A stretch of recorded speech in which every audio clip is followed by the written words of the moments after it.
Right, students, good morning once again, and we are now uploading the continuation series of electrochemistry. Okay, so we are continuing with electrochemistry, and in this electrochemistry, we are going to cover certain aspects. Most of these aspects are pretty much known to you, but they have an application in electrochemistry. So we are just going to refresh our knowledge in this slide. Okay, some aspects which are there as electrical conductivity happens in a particular conductor. See, a electrolyte basically more or less behaves as a conductor. It more or less is behaving as a conductor. So this is something that we are going to cover here. Okay, now electrolytic conductance. What do we mean by electrolytic conductance?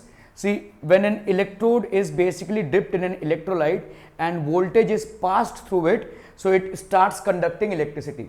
So electrolytic conduction is due to voltage which is applied to the electrodes. Now the voltage is applied to the electrodes, because of which ions start moving. Okay, and the rate at which the ions move produces electric current. Electric current is what? Flow of charge, rate of flow of charge. So the rate at which these ions are moving is basically producing the electric current. So voltage is applied, and what happens is electrodes are there which are dipped in an electrolyte.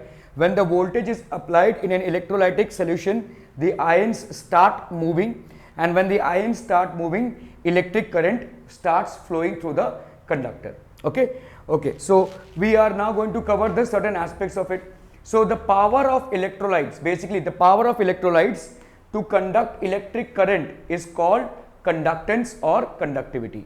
So just as we have in the case of conductors, the power of conductors to conduct, for example, if I say that copper is a good conductor of electricity, it means that it has got a good power to let the current flow through it, and the same happens in electrolytes as well. Okay, so electrolytes to conduct electric current is called conductance or conductivity.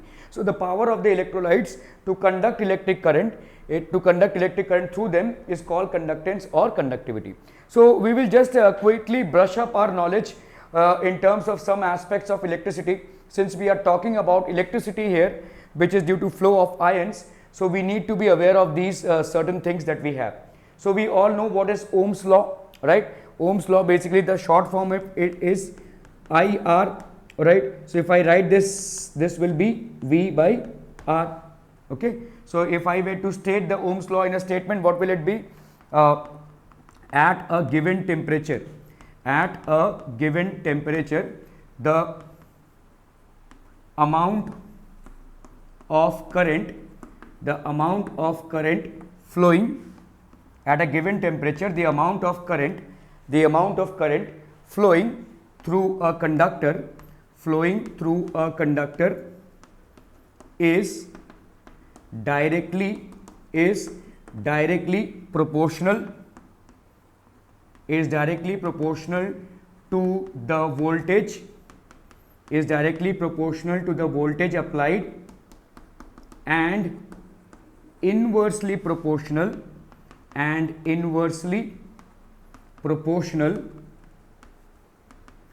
to the resistance of the conductor.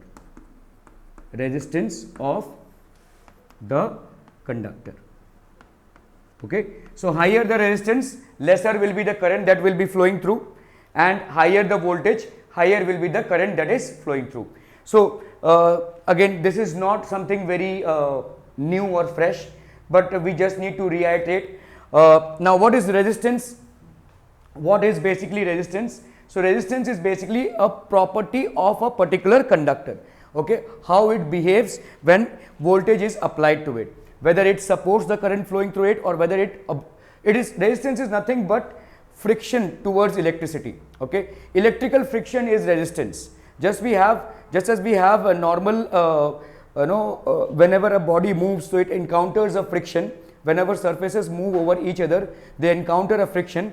In the same way, when electricity passes through a body or a conductor, it encounters a friction, and that friction is known as resistance. So this resistance basically develops inside a conductor.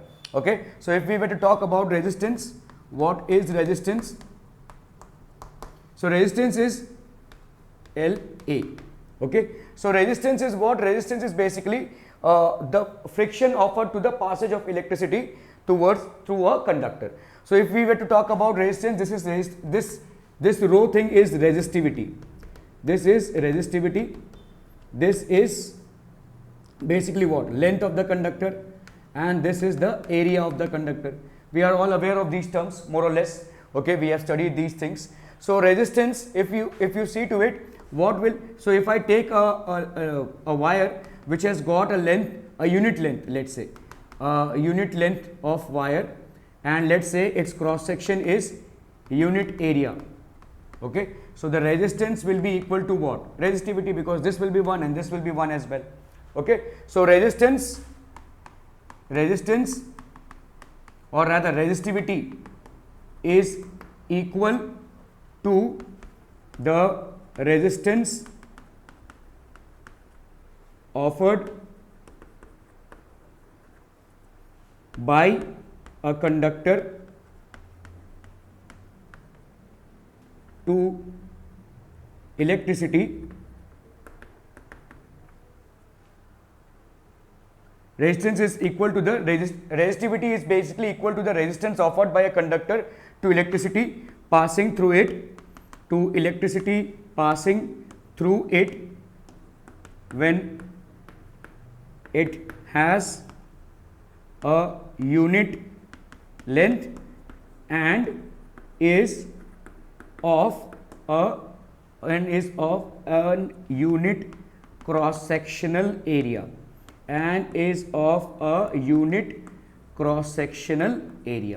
Okay, so resistance is what? Resistance is equal to resistivity into L by A. Just to reiterate into the units that we use, so this is basically voltage, this is basically ampere, and this is basically ohms. Okay, resistance is measured in ohms. That's the SI unit for resistance. So if we have to talk about resistivity, how is resistivity measured? So if we look into it, resistivity will be measured per unit length. So if you notice, here we have ohms, okay, and here we have meter and we have meter square. So resistivity is, the unit of resistivity is, let's say, not known to us. So this gets cancelled by this. So resistivity unit will be ohm meter. Some places it is also written as ohm centimeter. Okay, in some places it is also mentioned as ohm centimeter. Okay, so these are certain things for so Ohm's law is pretty much something that we have already studied in the previous classes, and resistance is also something that we have basically covered in previous classes along with current as well. So it was just a quick revision. Okay, now we will move on to the finer aspects. Okay, conductance and conductivity. Okay, so what is basically conductance and conductivity? So we will just quickly cover these.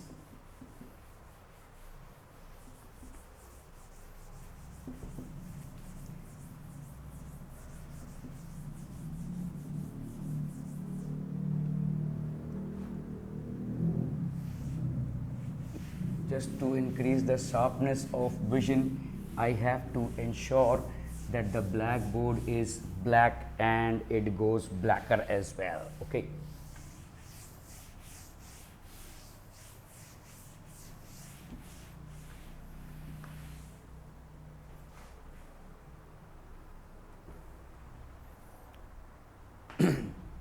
So while it dries up, let me just reconnect once again.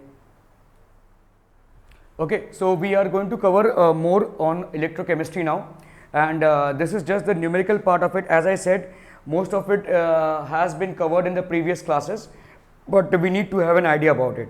Now we discussed about I'm sorry, we discussed about Ohm's law, we discussed about resistance, okay, we discussed about voltage, and we discussed about current. Now what we are going to discuss here is conductance. Conductance is basically the inverse of resistance. So it is the inverse of resistance. Inverse of resistance. Technically it is just the inverse of resistance. So if I were to talk about conductance here, conductance is just the inverse of resistance. So what we mean here is that conductance, which is represented by G, will be equal to 1 by R. Okay. if we have to define it, it is, see, what is resistance?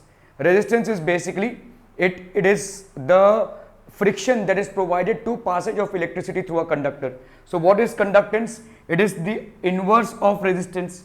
As we can see here by mathematical formula itself, that conductance is inverse of resistance. So if we were to define resistance, it will be the ease with which electricity flows through a conductor. This is the ease or the easiness. See, resistance, just as resistance is the obstruction to the flow of electricity through a conductor, in the same way conductance is the ease with which electricity will flow through a conductor. Now if we look at it, resistance is basically measured in ohms. Resistance is measured in ohms. So how will we measure conductance? Conductance obviously will be 1 by R. So this will be R minus 1, or we can say ohm minus 1, right? So this is actually written in the inverse way, MHO. See, OHM, and this is surprisingly written as MHO. Okay, this is the unit. If we will talk about SI unit for conductance, it is called Siemens. Siemens. This is called 1 Siemens. So 1 Siemens is equal to 1 MHO. All right, or we can write as 1 OHM to the power of minus 1. Right. 1 Siemens is equal to 1 by 1 ohm. 1 by ohm. So conductance is basically the reverse of resistance. In the same way, if you look at it, in resistance we had something called as resistivity. In the same way, in conductance we have something called as conductivity. Again, this will be the inverse of resistivity. So conductivity is written by, this is called kappa. Okay, this is basically the K written in this form. It is the Greek letter word K. This is called kappa, and this is the inverse of resistivity. Okay, so conductivity is basically the inverse of resistivity. So how do we define conductivity? This is the inverse of resistivity. Okay, so this is inverse of resistivity. This is inverse of resistivity. So how will we define this? Just as in case of resistivity, we define resistivity is the resistivity is the resistance per unit length per unit cross sectional area. See, we know resistance is equal to resistivity L by A, right? Resistance is equal to resistivity L by A. So how do we define resistivity? Resistivity is the resistance of a conductor of unit length per unit cross sectional area. In the same way, we can define resistivity, or rather conductivity, here as the conductivity is the conductance. Conductivity is the conductance of unit length and unit cross sectional area of an electrolyte. Now how do we define these things of an electrolyte? Okay, so if we take basically an electrolyte, this will be, so if we are taking, let's say 1 unit 1 centimeter, this is also 1 centimeter, and this is also 1 centimeter. Let's say we are connecting this to the electrodes, okay, to the basically power source or whatever. Okay, so this is basically the electrolyte. That's its unit length and unit cross sectional area. So this is called unit length and unit cross sectional area. This is basically an electrolyte of unit length and unit cross sectional area, and that's how we'll define conductivity. So there's nothing much complicated about it. Conductance is just as conductance is the inverse of resistance. Conductance is the inverse of resistance. In the same way, conductivity is the inverse of resistivity. Just as conductance is the inverse of resistance, in the same way conductivity is the inverse of resistivity. Now we know that for resistivity, our unit is what? For resistivity, our unit is ohm meter. Okay, so for conductivity, our unit will be ohm inverse. All right, so this will be ohm inverse. And what is ohm inverse? Basically ohm inverse is Siemens. So this will be Siemens per meter. Okay, so this is the SI unit. Siemens per meter is the SI unit of resistivity. I hope this makes it clear. Again, I am repeating, conductance is the inverse of resistance. So what will be the unit of conductance? It will be per ohm. Okay, per ohm means Siemens. Okay, per ohm means Siemens. So 1 Siemens is equal to ohm inverse, or we write it as MHO. We actually write it as MHO inverse way. All right. So this is written as 1 Siemens is equal to 1 MHO, or 1 Siemens is equal to 1 ohm inverse. All right. Okay. So resistivity is what? We know resistivity is equal to resistance of the conductor, which has a unit length and unit cross sectional area. Okay. In the same way, conductivity will be what? This is the conductance of a conductor of unit length and unit cross sectional area. Resistivity is conductivity is the reverse of resistivity, or the inverse of resistivity. So here we have 1 by resistivity. Okay.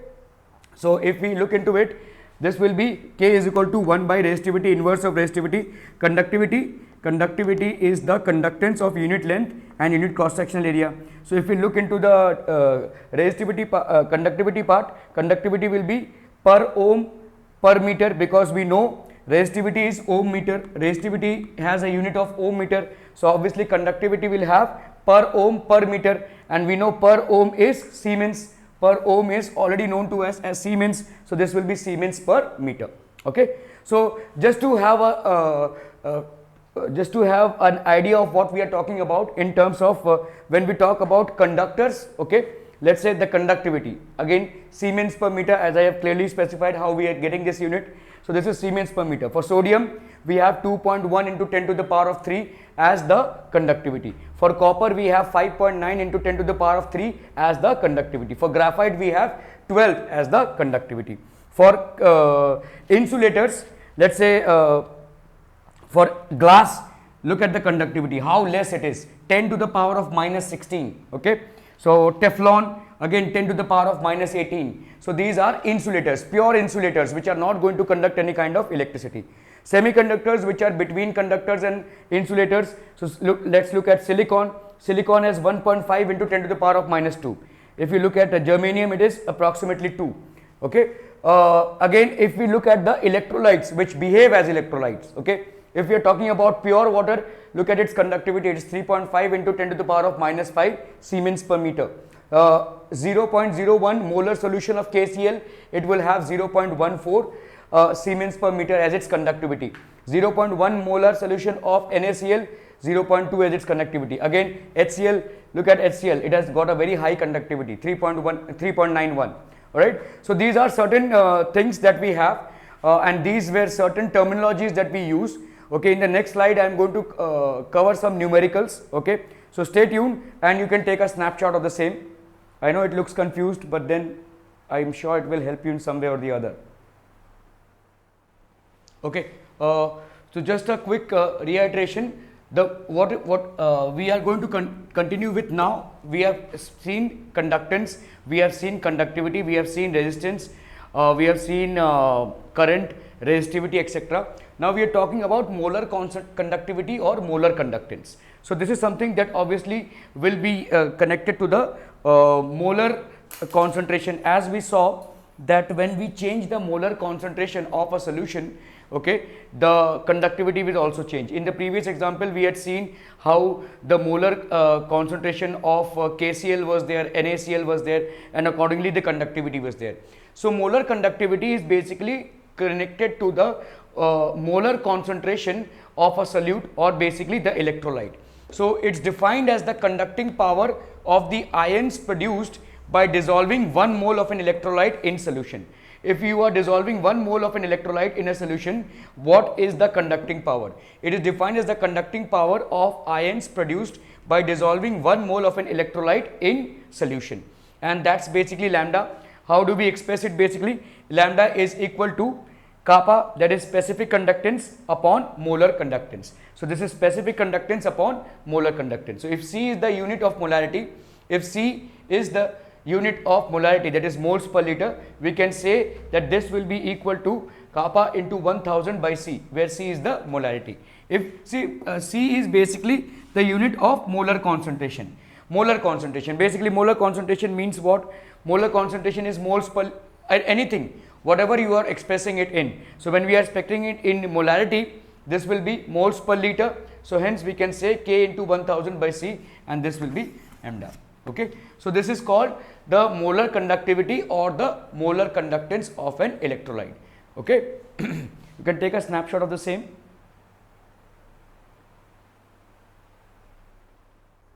Okay, we are going to cover some more important aspects of electrochemistry. So as we have seen, the difference in what concepts we had about cathode and anode have significantly changed in the due course of this chapter. Okay, so what basically is a cathode? This is something that we have to inherently remember or rather understand as well. So science is not about remembering, of course, but some part of it is, and definitely this is something that we have to understand deeply as a concept. So what is a cathode? Cathode is basically a terminal.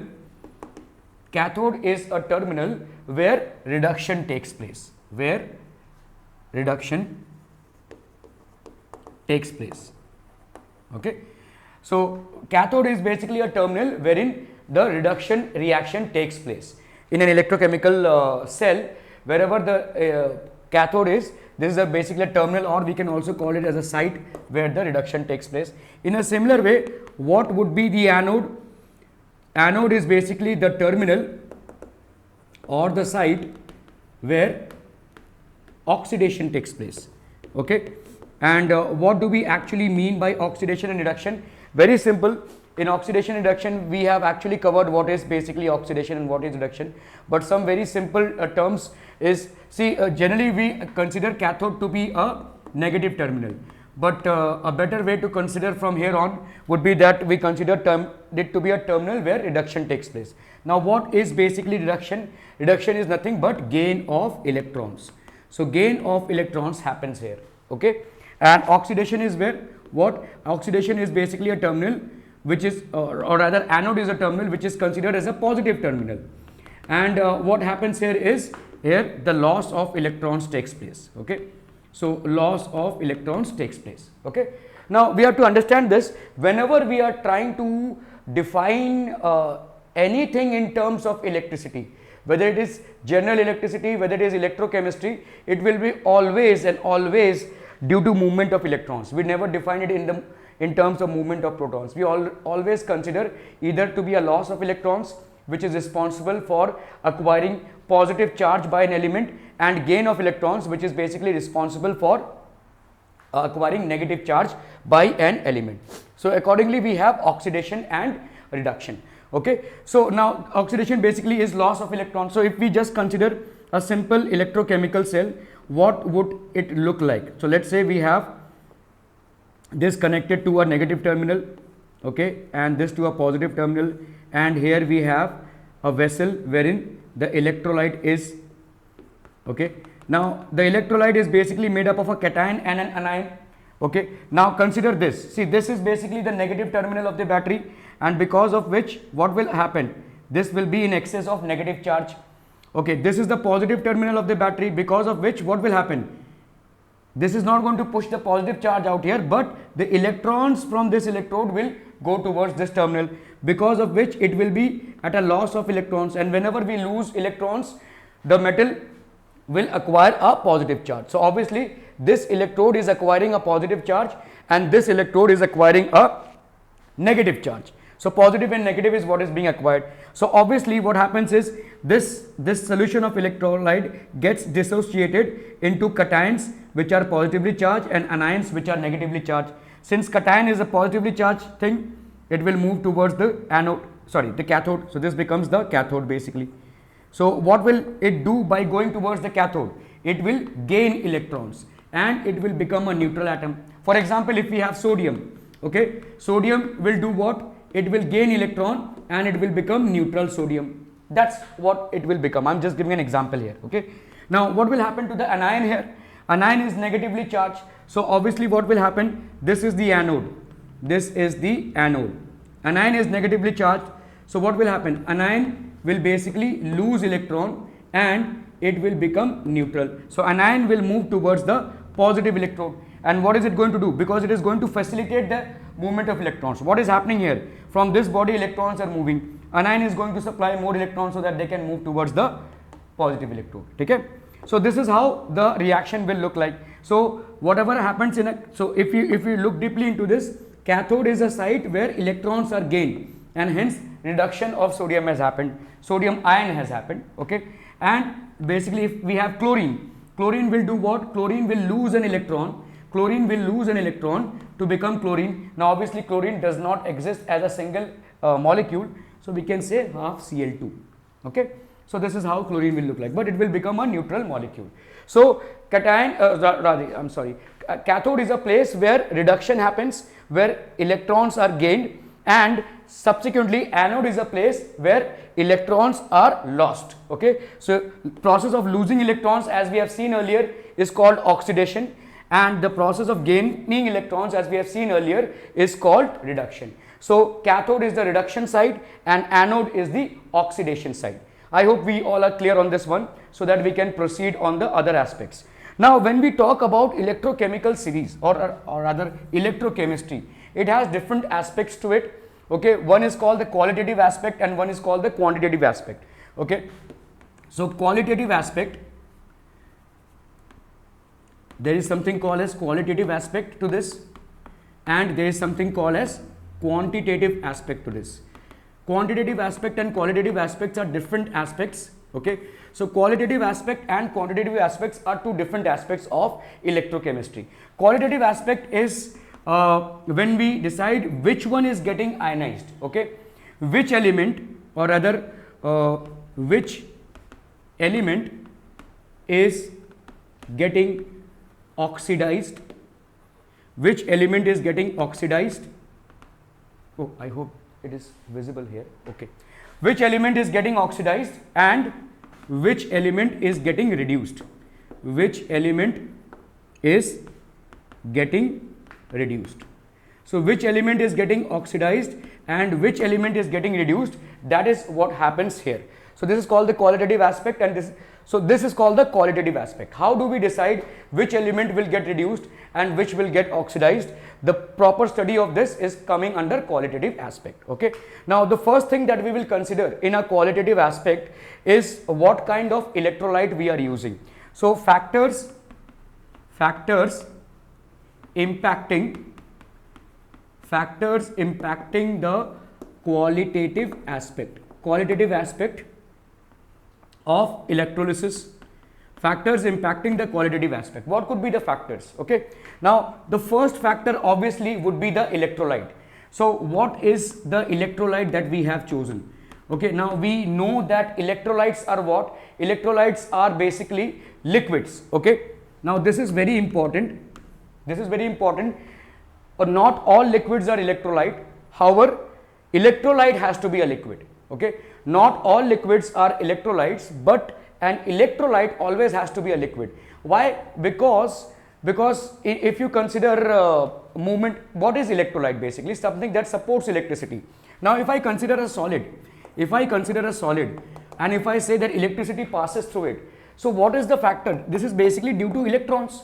Okay, the movement of electrons, and hence we call this as a conductor, which we have studied under metallic conductance. Okay, metallic conductance is what? When electricity is passed through a conductor, it supports the passage of electricity through it because there is a free flow of electrons. However, the same doesn't happen in a liquid. Whenever in a liquid we pass electricity and it is supposedly conducting electricity, it is supporting the passage of electricity through it. The reason for passage of electricity is always ions. Okay, the reason for passage of electricity is always ions. So definitely the electrolyte has to be a liquid. Why? Because ions need movement and ions are not formed inside a solid. Okay, ions are not formed inside a solid, ions are formed inside a liquid. When they move, electricity is supported. Okay, so the rate at which they move will decide the current that is flowing through the through the electrolyte, because current is what? Rate of flow of charge. Whether it is rate of flow of electrons or whether it is rate of flow of ions, current is rate at which the charge flows. So electrolyte definitely has to be a liquid. Not all liquids are electrolytes, but every electrolyte definitely has to be a liquid. Okay, so this is one important factor. We cannot take solids as electrolytes and we cannot take gases as electrolytes as well. We will have to take liquids as electrolytes. So electrolyte has to be in a liquid medium. Okay, now the other thing that we have here is medium. Okay, now medium is again a very important factor. How do we correlate to medium, or what is medium? Medium basically means liquid can be in different forms. Okay, see this electrolyte which we have chosen for the electrochemical process, this can be an acid, this can be a base, and this can be a salt as well. This can be acid, base and salt, because we know that these are the three things which will form ions. Okay, so these are the three things which will form ions. So acid, base and salt. Electrolyte can be an acid, electrolyte can be base, electrolyte can be a salt as well. Okay, so the medium is very important because this medium is going to decide the rate at which the electrolytes are flowing, or rather the ions are flowing in the electrolyte. So medium can be either medium can either be aqueous, which means that maybe we have taken an acid in water medium, maybe a salt in a water medium, or maybe in a base in a water medium. Okay, so this is called aqueous medium. Okay, then we have something called as aqueous medium. Then we have molten state, and I will tell you what are the advantages and disadvantages of all these three. Okay, and then we have ether. So these are the three mediums which are generally taken in electrolytes. So electrolytes are in these three mediums. Either they are aqueous, or they are in a molten state, or they are in the form of ether. Okay, so when we consider aqueous solution, what we mean here is we have dissolved the compound in water, which will generally form aqueous solution, and that will generate ions. So the compound Ca is dissolved in water, and this will generate ions. Okay, this is going to generate ions. Okay, so the electrolyte is dissolved in water, and this is going to generate ions. Okay, so aqueous, it can be aqueous, it can be molten, and it can be ether as well. Aqueous means now the problem with aqueous is when we dissolve in water, water has got its own conductivity. Okay, what we started with is cathode and anode. And what are cathode and anode? Cathode and anode are basically sites where oxidation and reduction happens. Whatever element is involved, either it will get oxidized or it will get reduced, and respectively it will collect at both the electrodes. Now water can also go both ways. It can get oxidized and it can get reduced as well. Okay, so water can get either oxidized or it can get reduced as well, and this basically will not allow, or rather I would say you will not have a pure product now. Okay, so if you have mixed your electrolyte, the compound that you have taken in water, then you are going to get additional products out here at the cathode and as well as the anode. Why are you going to get additional products? Because oxidation and reduction of water is also happening, and accordingly they will get collected at the cathode or the anode respectively. Okay, so water also undergoes oxidation and reduction. Okay, because of which if you are taking an aqueous medium, you might encounter additional products. So in aqueous medium there is a possibility of getting additional products than your normal products. Additional products, why? Because water undergoes oxidation or reduction, and hence it will add on to the products which are actually collecting at the cathode or the anode. Okay, so this decides the medium. Now molten state. Now look at this. Molten state is basically a pure state. There is no water and all. So if I say that I have taken molten sodium chloride, if I have taken molten sodium chloride, it will be a pure state of Na plus and Cl minus ions. Okay, the reason why I have to take it in a molten state is because, as I have said earlier, in solid form conductance happens due to movement of electrons, and in liquid form conductance happens due to movement of ions. So by converting sodium chloride from a solid to a liquid or a molten state, we have actually triggered the flow of ions. Now we have made it capable to allow the flow of ions within itself. Okay, so in a molten state, see, now we have to decide. See, electrolytic processes are used in various aspects. They are used extensively in metallurgy, they are used in batteries. Okay, they are used in many other reactions as well. Okay, so there are a lot of chemical reactions or which are electrochemical reactions. So it depends on what is it that we are aiming at the output. Now when you are actually taking a compound to a molten state, you will definitely have to supply a good amount of heat. Okay, so let's say you are trying to get energy. So as I've said, electrochemistry is what? It is basically between chemical energy and electrical energy. It is basically between chemical energy and electric transition between chemical energy and electrical energy. Electrical energy gets converted into chemical energy, at the same time chemical energy gets converted into electrical energy. Now when I am actually bringing a substance to its molten state, I will have to supply enough amount of heat. So whatever electrical energy I am getting at the output part, will that be equivalent? Then there is no loss, no gain in that process. Or will it be more, or will it be less? So it depends. Whenever I am selecting an electrochemical process, if I have to bring the electrolyte to a molten state in order to ensure that electrochemical reaction takes place and electricity is generated as an output, then I have to consider by how much amount of heat that I am supplying, how much amount of electrical energy I am getting. Because if the process is not economical or profitable, then there is no point in going behind it. Okay, so the process have to be profitable in terms of energy.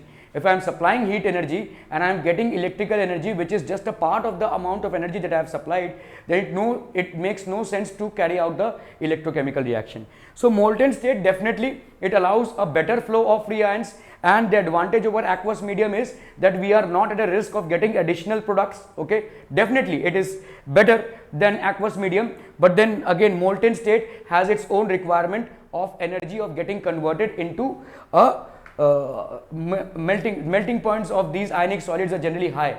These are ionic solids, and generally it is high. Ether, again, ether is a medium which is ether is a better medium than aqueous, because we know ether is an organic compound, hence it will not form ions.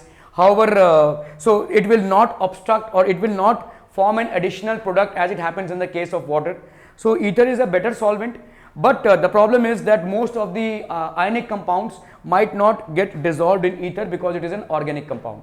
Okay, so these are different mediums that we can use in order to carry out an electrochemical process.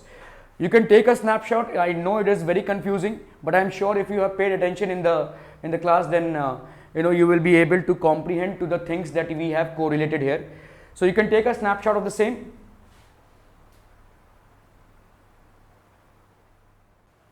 Okay, we are going to cover the remaining aspects of the electrochemical series. Okay, now we have learnt about the qualitative aspect. Okay, a little more about the qualitative aspect. Now, how do we decide which element out of a group of elements? Let's say we have A and B. Okay, so out of this, one will form cation and the other will form anion. Obviously, the cation will go towards the anode. Sorry, the cation will go towards the cathode, which is basically the site of reduction.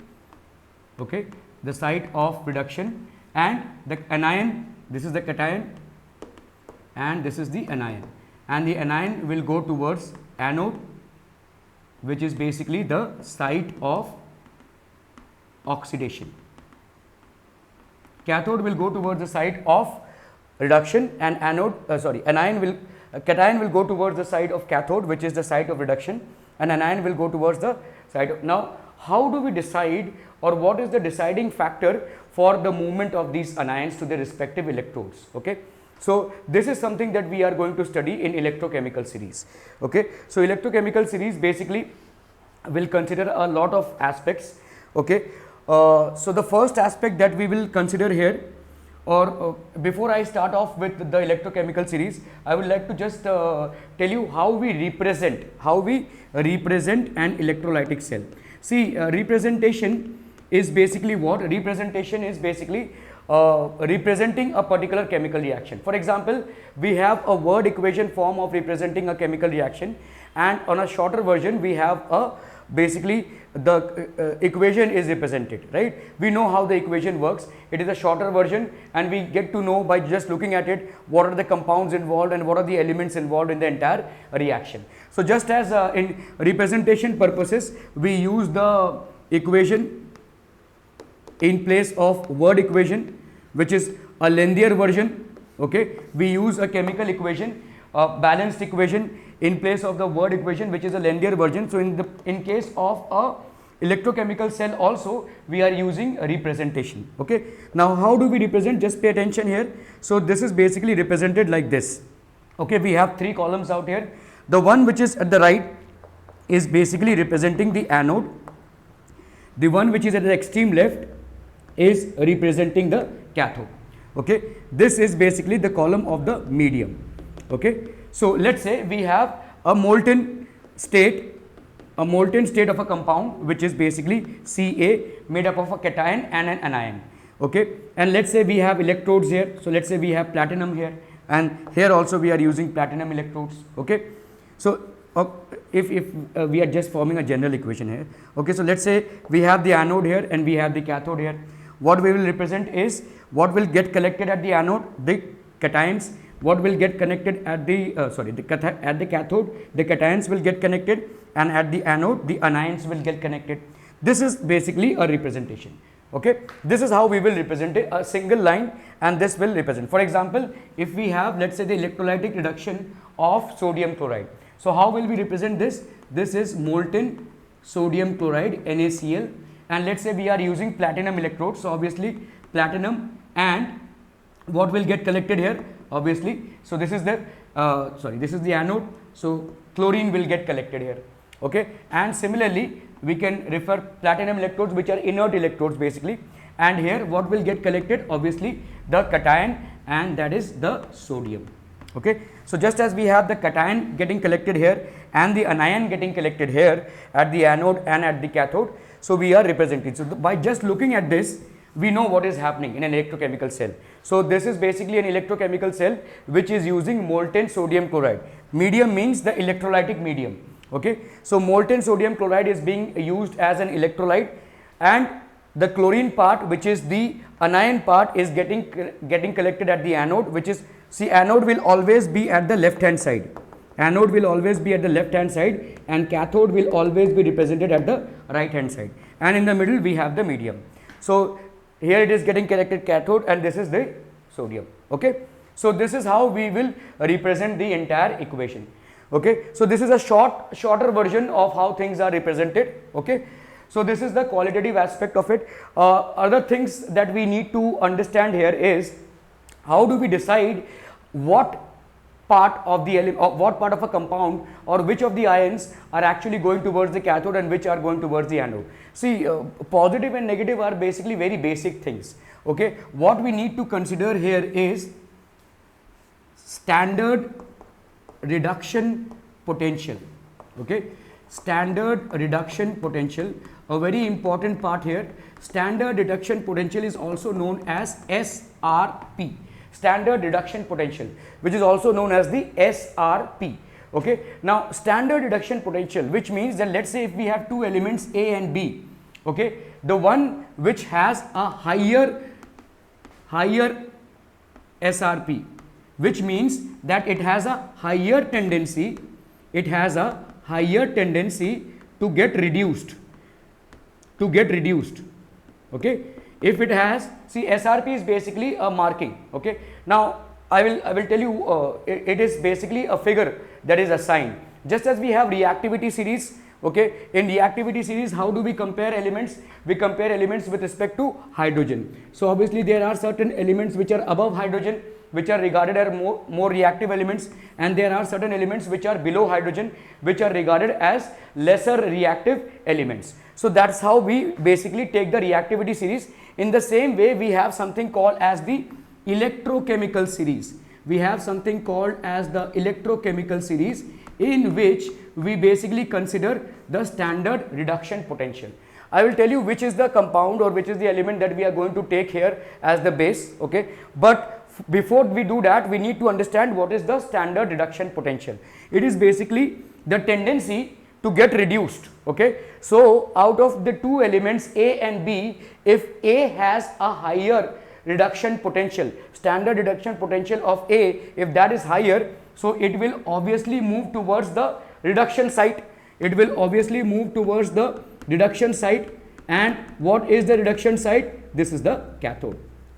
That's how we decide. Okay, and the one which has lower SRP, the one which has lower standard reduction potential, will show a tendency to move towards the anode. It will show a tendency to move towards the anode. So what do we mean by high SRP? So high SRP definitely will mean lower standard oxidation potential.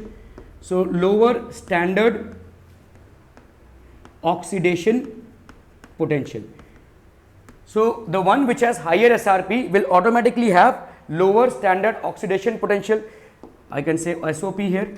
Okay, the one which has lower SRP will obviously have comparatively a higher SOP, that is standard oxidation potential. So anode is what? So it means that this compound or this element will show a tendency to get oxidized as compared to this one, because its SRP is less, so comparatively its SOP will be more. Since the reduction potential of B is lesser than the reduction potential of A, it will have a higher oxidation potential, which means what? It will take it to its destination where oxidation happens, and that is basically anode, oxidation site.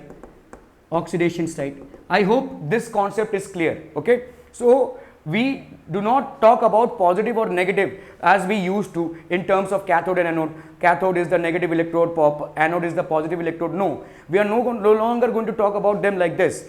Cathode is the reduction site and anode is the oxidation site. Okay, now when we have a combination of elements to form a compound and we have taken that compound as an electrolyte, obviously of the two compounds, one will have more tendency to get reduced. So the SRP of that element will be higher, which means that the tendency of that element compared to B will be higher to get reduced. So obviously it will gather near the destination where reduction happens, which means that it will automatically gather at the site of the cathode, okay, where reduction happens. And similarly, if you look at B has a lower standard reduction potential than A, which means that it will show a tendency towards oxidation. And if it shows a tendency towards oxidation, that means its SOP is higher, although as compared to A, its SRP is less. Here the SRP is higher but SOP is less. Okay, so SRP is higher, SRP is lower here, so more tendency will be towards oxidation. So this will make it gather near the site where oxidation happens, and that is the anode. This is how the elements are going to get segregated towards the cathode and towards the anode, and that's the reason we need to constantly maintain this thing in mind, that cathode and anode are basically sites of reduction and oxidation respectively. Okay, so this is something that we have to be very clear, and on the basis of this SRP there is an electrochemical series. This electrochemical series is something that we have to maybe learn by heart. It is approximately 24 elements that we have to understand how they are basically treated and how they are basically analyzed. That is something that we have to consider. Okay, I hope this makes clear. Again, it's a very jumbled up board, but I am sure if you have followed through the lecture, you will be able to take a snapshot and reconsider when you are actually looking at it. Okay, you can take a snapshot of the same.